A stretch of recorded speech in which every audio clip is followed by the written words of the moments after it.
Buddhāvataṃsaka Sutra. Book 37.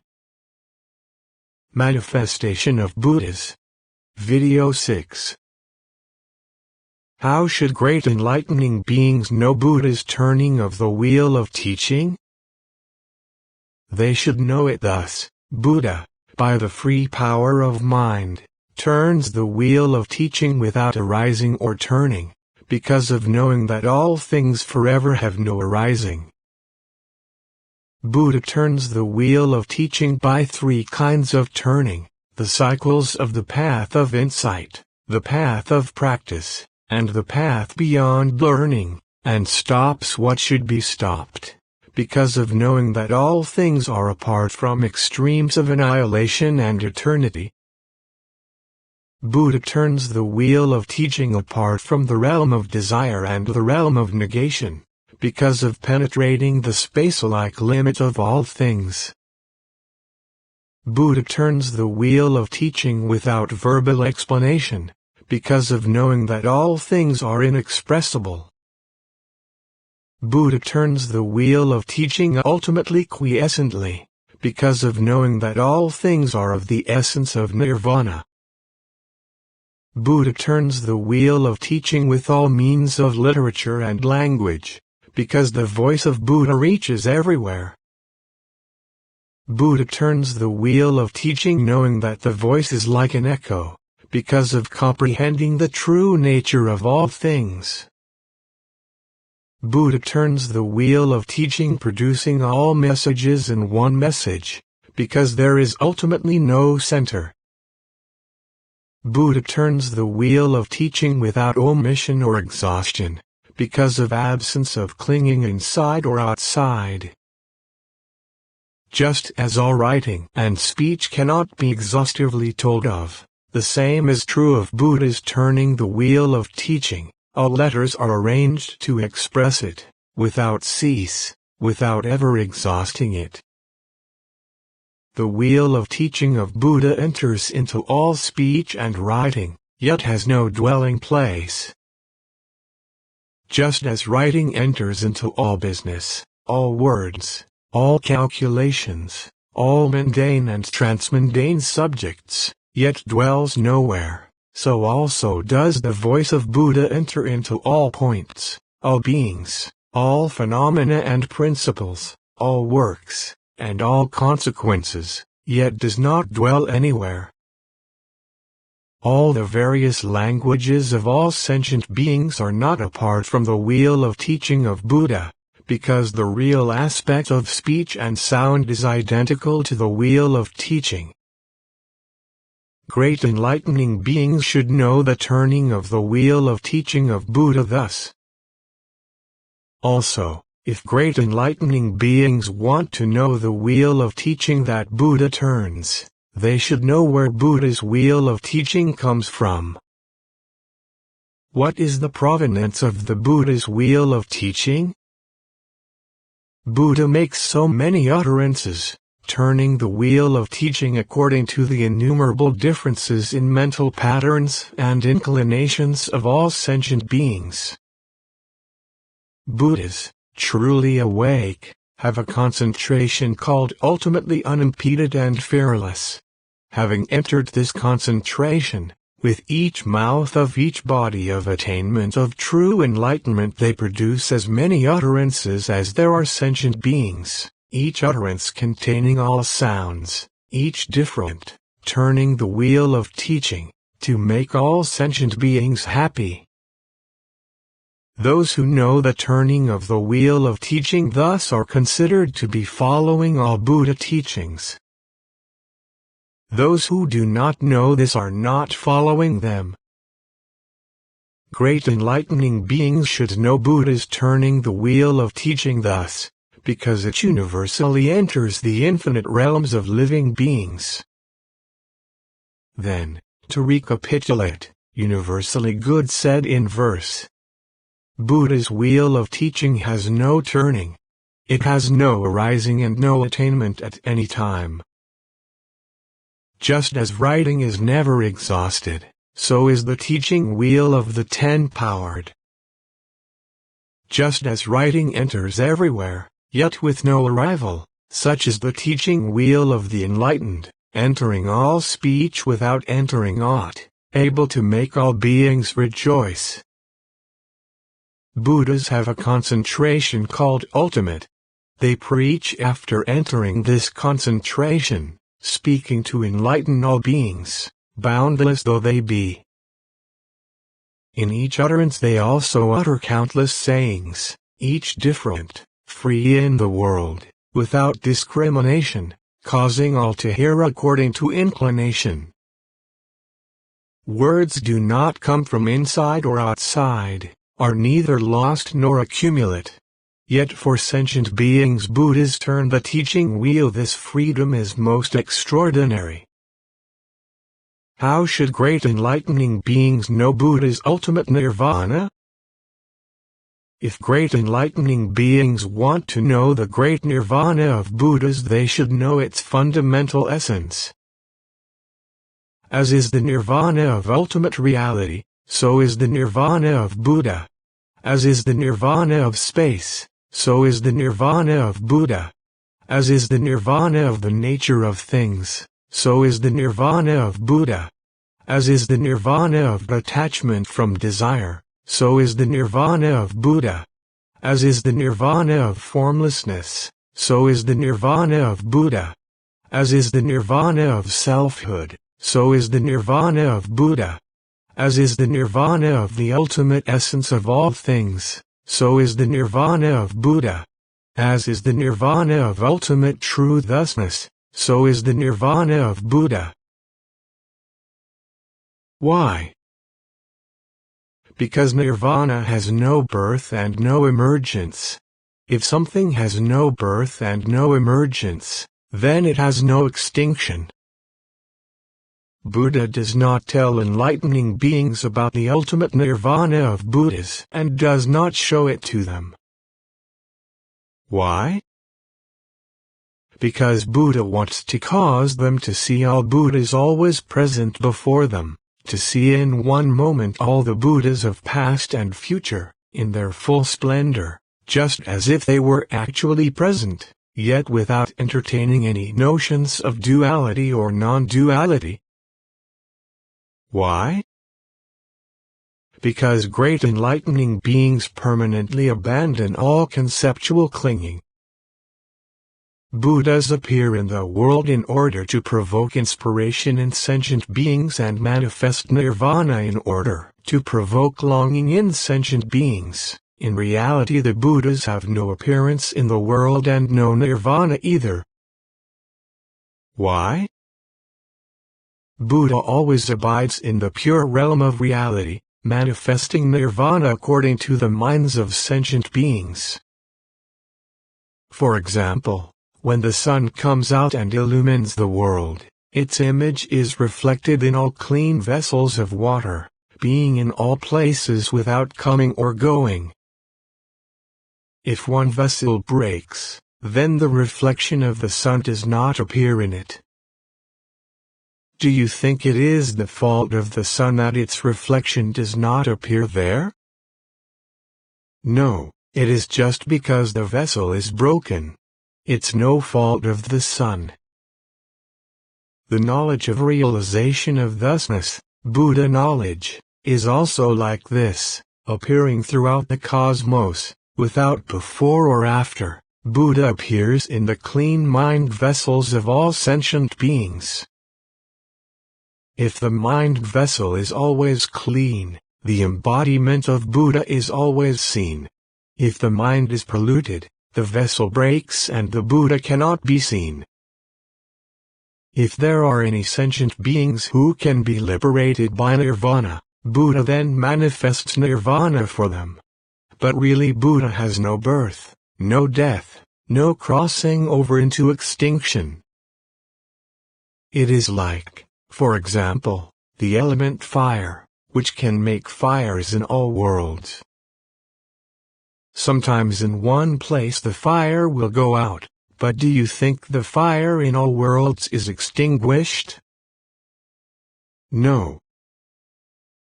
Similarly, Buddha performs the tasks of Buddhahood in all worlds. If what can be done in one world is finished, a Buddha manifests entry into nirvana, but the Buddhas in all worlds do not all pass away into extinction. Great enlightening beings should know the great nirvana of the truly enlightened thus. Again, suppose, for example, a magician well versed in magical arts, by the power of the techniques of illusion, manifests phantom bodies in all cities, towns, and villages in all lands in a billion-world universe, and sustains them there by magical power for an eon, while in other places, the magic performance being finished, the bodies disappear. Do you think that when that great magician disappears in one place, he disappears in all places? No. In a similar way, Buddha, the truly enlightened, knowing the various magical arts of infinite wisdom and means, manifests in all universes, sustaining that permanently, throughout the future. If in one place, according to the minds of beings, what is to be done is finished, Buddha manifests nirvana. But can you say because Buddha has appeared to enter nirvana in one place that Buddha becomes extinct everywhere? Great enlightening beings should know the great ultimate nirvana of Buddha in this way. Furthermore, Buddha, when manifesting nirvana, enters immovable concentration, and having entered this concentration, emanates from each body infinite trillions of great light beams, each light beam producing countless lotus blossoms, each lotus blossom having untold petals of exquisite jewels, with a lion throne on each petal and a Buddha sitting cross-legged on each throne. The number of those Buddhas is exactly equal to the number of sentient beings. All are fully adorned with the most sublime virtues, produced by the power of past vows. If there are any sentient beings with mature roots of goodness who see the Buddha incarnations, they will all receive the teaching. Those Buddha Bodhis remain forever, teaching and liberating sentient beings according to the situation, without losing an opportunity. The bodies of Buddhas have no locus, are not real or unreal. Only by the power of the past vows of the Buddhas and the capacity of sentient beings to be liberated, do they appear. Great enlightening beings should know the great nirvana of Buddha in this way.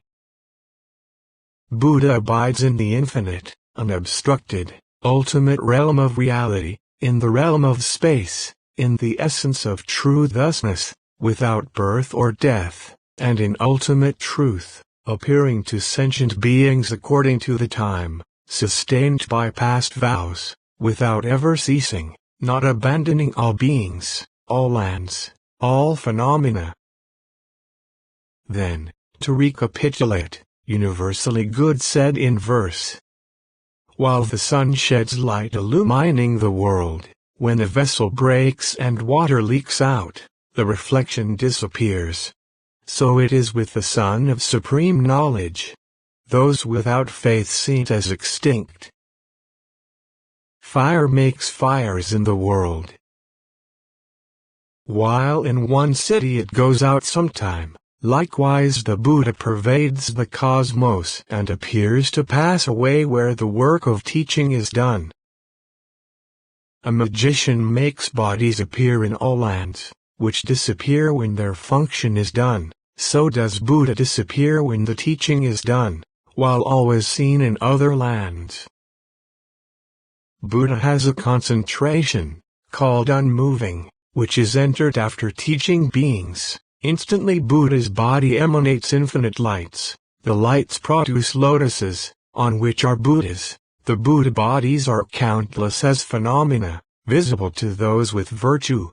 Each of these countless bodies has a full span of life and array of adornments. Like birthlessness is the emergence of Buddha, Like deathlessness, the nirvana of Buddha, all words and similes end, all purposes are achieved, beyond compare. How should great enlightening beings know the roots of goodness planted by seeing, hearing, and attending Buddha? They should know these roots of goodness are not fruitless, because they produce endless awareness, because they remove all obstacles, because they certainly reach the ultimate end, because they are free from falsehood, because all vows are fulfilled, because they do not end creative action while according with knowledge of the uncreate, because they generate the knowledge of Buddhas, because they go on throughout the future, because they accomplish all kinds of excellent practices, and because they reach the stage of effortless knowledge. For example, if a man eats a little bit of diamond, it will never be digested, but must pass through the body. Why?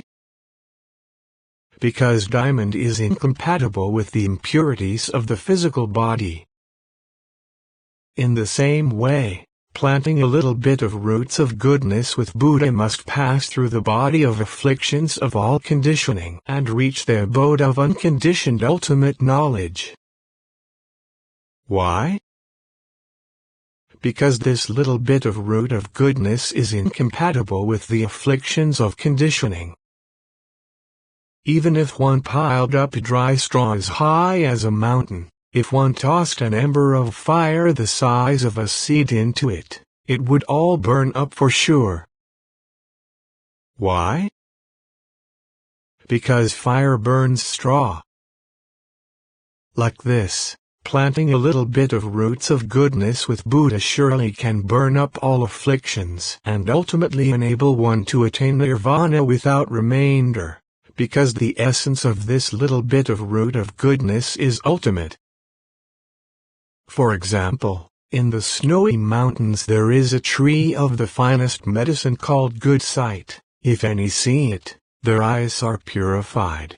If any hear of it, their ears are purified. If any smell it, their noses are purified. If any taste it, their tongues are purified. If any touch it, their bodies are purified. If any take the earth it grows in, that can also perform the beneficial function of removing disease. The supreme medicine of Buddha similarly can perform all benefits for sentient beings.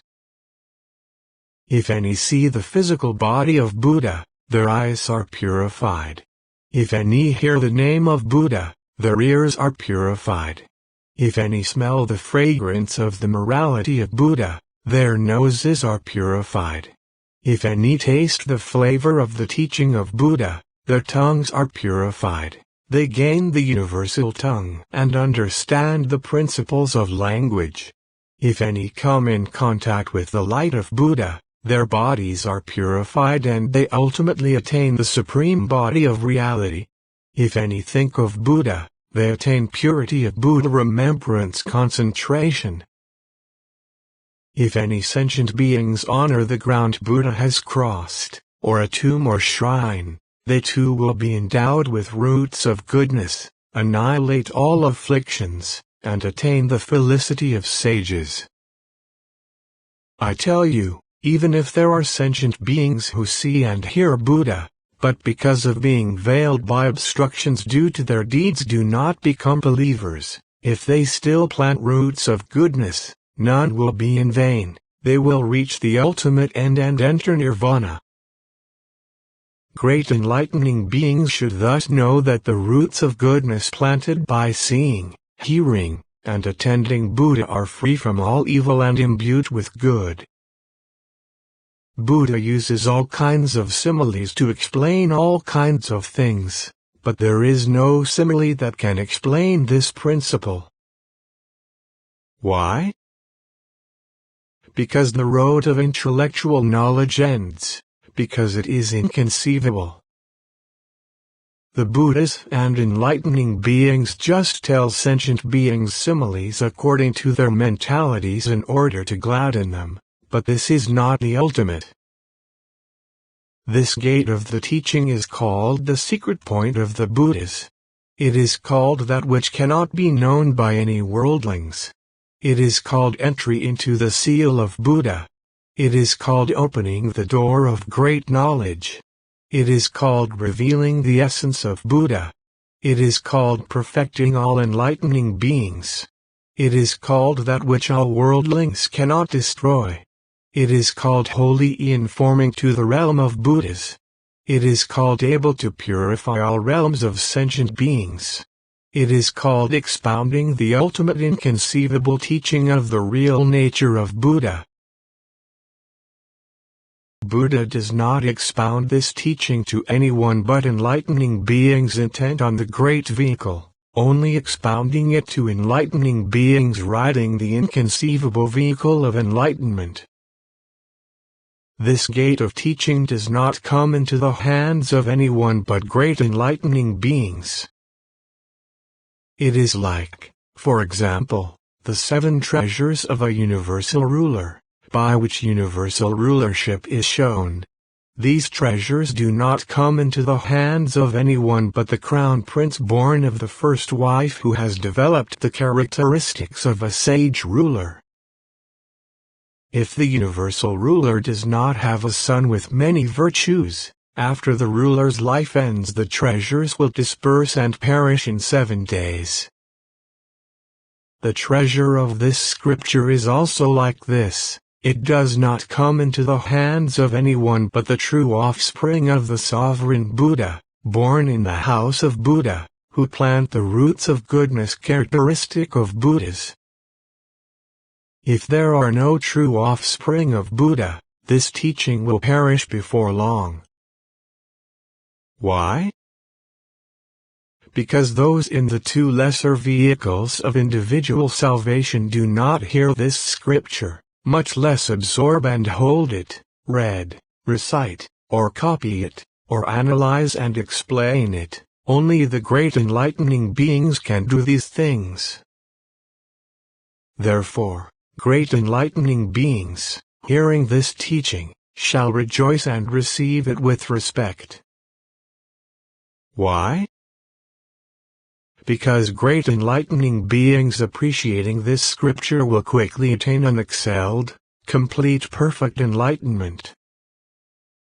Even if enlightening beings spend countless eons practicing the 6 ways of transcendence and cultivating the various elements of enlightenment, as long as they have not heard this teaching of the inconceivable great power of Buddha, or if they have heard it and do not believe or understand it, do not follow it, enter it, or attain it, they cannot be called true enlightening beings, because they cannot be born in the house of Buddha. If they get to hear this teaching of the immeasurable, inconceivable, unobstructed, unhindered knowledge of Buddha, and having heard it, take it to heart, follow it, and awaken to it, these people will be born in the house of Buddha, accord with the sphere of all Buddhas, be endowed with all qualities of enlightening beings, detach from all mundane things, develop the conduct of all Buddhas, realize the true nature of all enlightening beings, have no doubts about the power of Buddha, abide in the teacherless truth, and plunge deeply into the unimpeded realm of Buddhahood.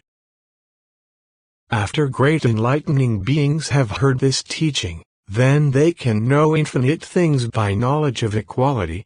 Then they can part with arbitrary discriminations by means of a straightforward, honest mind. Then they can see the Buddhas before them by means of supreme devotion. Then they can enter the impartial realm of space by means of the power of attention. Then they can travel the boundless cosmos by means of free thought. Then they can acquire all virtues by means of the power of knowledge and wisdom. Then they can shed all worldly defilements by means of spontaneous knowledge. Then they can enter the network of all 10 directions by means of the will for enlightenment. Then they can know the Buddhas of all times are of one and the same essence, by means of great observation. then they can enter this teaching by the knowledge of dedication of roots of goodness, entering without entering, not clinging to a single thing, always observing things through one universal principle. Great enlightening beings, perfecting these accomplishments, attain teacherless, spontaneous knowledge with a minimum of effort. Then universally good, to recapitulate, spoke these verses. Immeasurable are the virtues attained by seeing, hearing, and honoring Buddhas. Ultimately endless in action, needed to destroy afflictions and remove misery. As when a man ingests a little diamond, it is not digested but must pass through. The virtues of honoring Buddhas destroy illusion and lead to adamantine knowledge. Just as straw piled high as a mountain a tiny ember of fire will burn up, the small virtue of honoring Buddhas will end affliction and lead to nirvana. In the snowy mountains is an herb called good to see, which relieves all sickness when seen, heard of, smelled, or touched. If any see or hear of Buddhas, they will gain excellent virtues and reach Buddha knowledge. Then, by the spiritual power of Buddha, and by natural law, untold hundreds of quintillions of worlds in each of the 10 directions quaked in 6 ways, surging up in the east, sinking in the west. Surging up in the west, sinking in the east. Surging up in the south, sinking in the north. Surging up in the north, sinking in the south. Surging up on the periphery, sinking in the middle.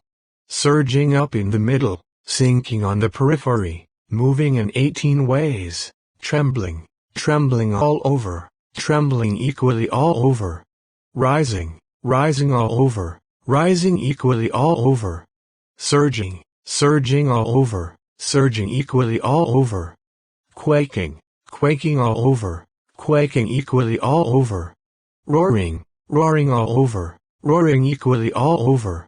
Crashing, crashing all over, crashing equally all over. There rained clouds of all kinds of flowers, parasols, banners, pennants, fragrances, garlands, perfumes, ornaments, and radiant jewels, all surpassing those of the heavens, as well as clouds of enlightening beings singing eulogies, clouds of different bodies of untold enlightening beings, clouds of true awakening, clouds of purifying inconceivable worlds, clouds raining the sounds of the words of the Buddhas filling boundless universes. As on this earth the power of Buddha manifested in this way, causing all enlightening beings to rejoice greatly, so did this transpire in all worlds throughout the 10 directions. At that time, in each of the 10 directions, passed as many worlds as atoms in 80 unspeakable numbers of hundreds of septillions of Buddhalands. There were 80 unspeakable numbers of hundreds of septillions of Buddhas alike named universally good, who all appeared to the enlightening beings and said, "Bravo, offspring of Buddha! You are able, imbued with the power of the enlightened, conforming to the nature of reality, to expound the teaching of the manifestation of Buddha. We Buddhas of the same name, 80 unspeakable numbers of hundreds of septillions of us in each of the 10 directions, all expound this teaching. And what we expound, so do all Buddhas in all worlds in the 10 directions. In this assembly as many great enlightening beings as atoms in 100,000 Buddhalands have attained the concentration of spiritual powers of all enlightening beings. We give them the prediction that they will attain an excelled, complete perfect enlightenment in one lifetime. As many sentient beings as atoms in a Buddhaland have roused the determination for an excelled, complete perfect enlightenment. We also give them a prediction, that in the future, After as many eons as atoms in unspeakable Buddha lands, they will all become Buddhas, all with the same name, Supreme Realm of the Enlightened. In order to enable the enlightening beings of the future to hear this teaching, we all preserve it together. As the sentient beings are liberated in this world, so are the sentient beings liberated in all worlds in the cosmos.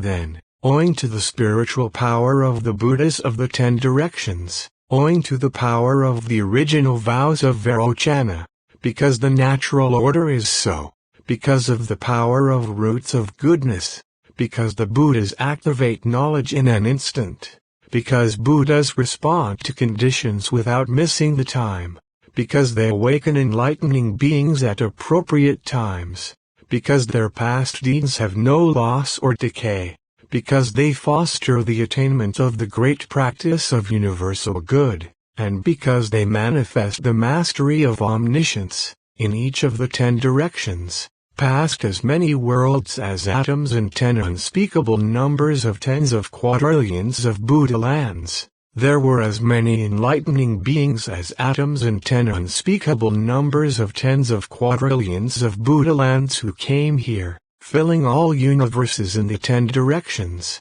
showing the vast magnificent adornments of enlightening beings, emitting networks of great beams of light, shaking all worlds in the 10 directions, demolishing the palaces of all demons, extinguishing the pains of the states of ill, revealing the power of all enlightened ones, singing praises of the infinite different virtuous qualities of the enlightened, showering all kinds of rains, manifesting infinite different bodies, receiving the teachings of infinite Buddhas. By the spiritual power of Buddha, they each said, "Bravo, offspring of Buddha, you are able to explain this indestructible teaching of Buddhas. We are all named universally good, and we each have come here from the presence of a Buddha called freedom marked by universality, from worlds called universal light. In those worlds we also expound this teaching, with the same expressions, the same principles, the same explanations, the same certitude, without increase or decrease.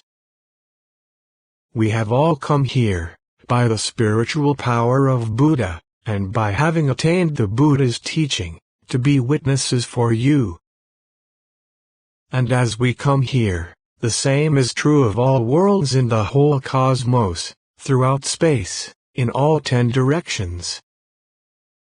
Then the enlightening being universally good, with the spiritual power of Buddha, looking over all the great congregations of enlightening beings, wishing to recapitulate the immense power of the manifestation of Buddha, the indestructibility of the true teaching of the enlightened, how infinite roots of goodness are not in vain, how the emergence of Buddhas in the world always comprises all supreme qualities, the ability to observe skillfully the minds of all sentient beings and teach them the truth according to their needs, without missing the right time, producing the infinite light of truth of enlightening beings. The adornments of freedom of all Buddhas and how all enlightened ones are one body, no different, produced by great practices of the past, set in verse. The actions of all Buddhas are beyond mundane similitudes. In order to enlighten sentient beings, they make similes of non-similes for illustration. This subtle, mysterious, profound teaching is hard to get to hear in a billion ages. Those with vigor, wisdom, and self-control can get to hear this mystery. Any who hear this teaching and rejoice have served countless Buddhas. Being absorbed into the power of Buddha, gods and humans honor and praise them. This is the foremost wealth transcending the world. This can liberate all living beings. This can produce the pure path. You should keep it attentively. The end of Book 37.